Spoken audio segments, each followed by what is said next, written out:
This is your reminder that you're allowed to be a work in progress. You're allowed to change, to feel, to heal, and to begin again. Welcome to Let's Talk. I'm Preeti, and this is a space where we embrace the real, the messy, and the beautiful for parts of being human. Here we talk about the conversations we often keep hidden, the feelings we don't always have words for, the seasons of life that change us, the experiences that challenge us, and the moments that quietly shape who we become. Through honest conversations, personal stories, psychology, wellness, and the wisdom we gather along the way. My hope is that this space feels like sitting with someone who truly sees you, a place where you can pause, reflect, learn something new about yourself, and remember that you're not alone in whatever chapter you're navigating. Because healing isn't about becoming a completely different person, it's about coming home to yourself. So, wherever you're listening from, whether you're healing, growing, questioning, rebuilding, or simply trying to understand yourself a little better, I am so glad you're here. Take a deep, nourishing breath in, settle in, and let's talk. Today, we are talking about something that affects nearly every woman at some point in her life. Yet, surprisingly, many of us know very little about it. Our hormones. Perhaps you've heard someone say, "It's just your hormones. It's normal." Every woman goes through this. Maybe you've heard it from your doctor, maybe from your family, maybe you've even said it to yourself. But what if many of the symptoms women experience every single day aren't actually normal at all?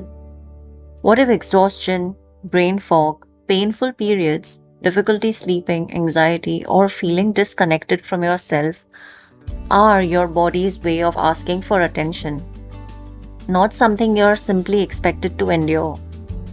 Today we're exploring why women's hormones have been misunderstood for decades, why stress affects women differently, why so many women leave medical appointments without real answers, and perhaps most importantly, how we can begin working with our bodies instead of constantly fighting against them.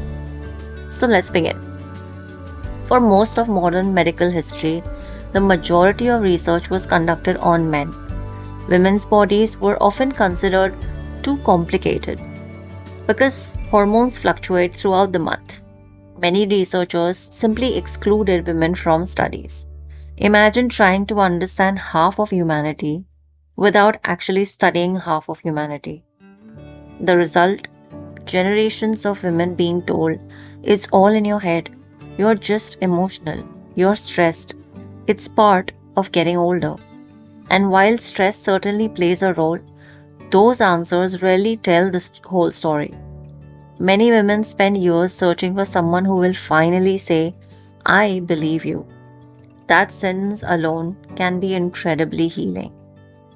Many women have learned to normalize things that deserve attention: painful periods, heavy bleeding, extreme fatigue, feeling exhausted even after sleeping, mood swings that feel completely overwhelming, hair loss, digestive issues, feeling anxious for no obvious reasons, low libido, difficulty concentrating. Many people assume these experiences are simply part of being a woman. But common doesn't always mean normal. Your body communicates through symptoms. Symptoms are messages, not inconveniences. When we silence those messages, our bodies simply learn to speak louder. Most conversations about hormones focus on estrogen or progesterone. But there's another hormone quietly influencing almost everything: cortisol, our primary stress hormone. Stress isn't just emotional, it's biological. Every difficult conversation, every sleepless night, every skipped meal, the unresolved trauma, unrealistic expectations, hours of overworking, moments of people pleasing, every time we ignore our own needs, our nervous system notices, and cortisol responds.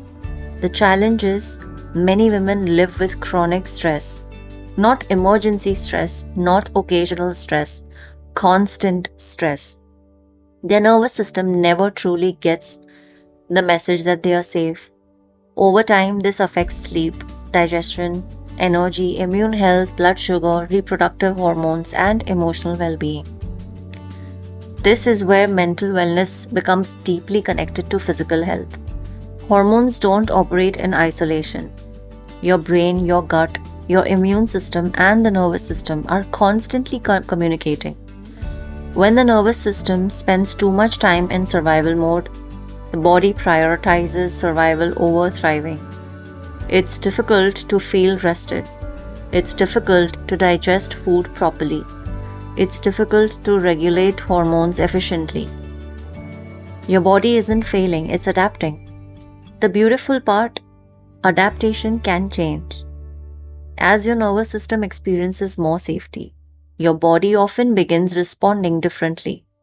Healing isn't forcing, healing is creating the conditions where your body no longer has to stay on high alert. There's an old saying, health begins in the gut. The modern science increasingly supports that idea.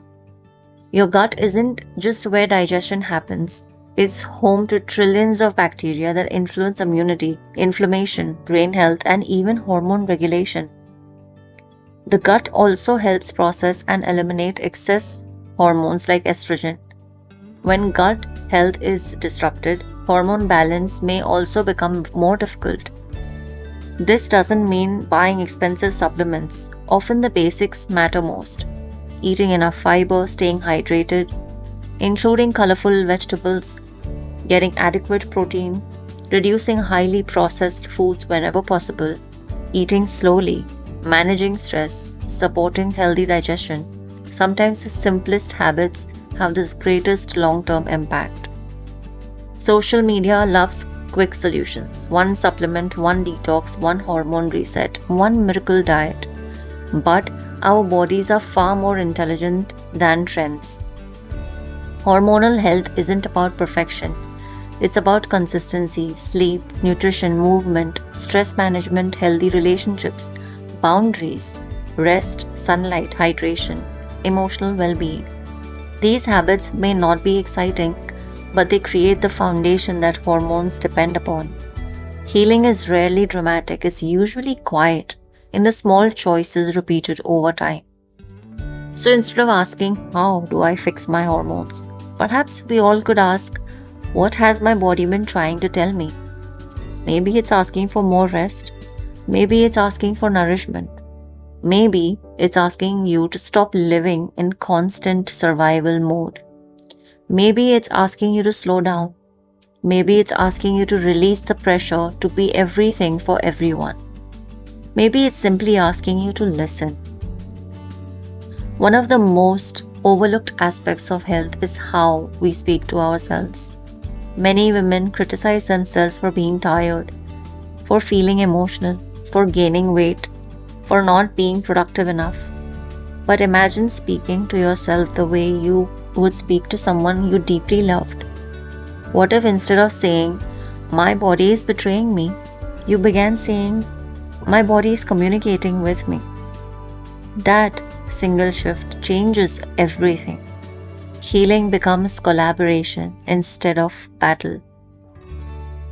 If today's conversation resonated with you, please remember this. You do not need to earn rest. You do not need permission to take your symptoms seriously. Pain is information, fatigue is information. Your body is not your enemy. It has been working tirelessly to protect you, adapt for you, and keep you alive through every season of your life. Perhaps the greatest act of self-care isn't finding the perfect supplement or following the latest wellness trend. Perhaps it is being curious, listening without judgment, honoring what your body has been trying to say all along. Because your hormones aren't working against you, they are speaking to you. The question is, are we finally ready to listen? Thank you so much for joining me today on Let's Talk. If this episode helped you better understand your body, please share it with a friend, a sister, a mother, or someone who may need to hear this conversation. And remember, Healing doesn't begin when your body becomes perfect. Healing begins the moment you start listening with compassion. So, until next time, take care of your mind, take care of your body, and most importantly, be kind to yourself. Have a good evening wherever you are, and we'll see you in the next conversation. Bye.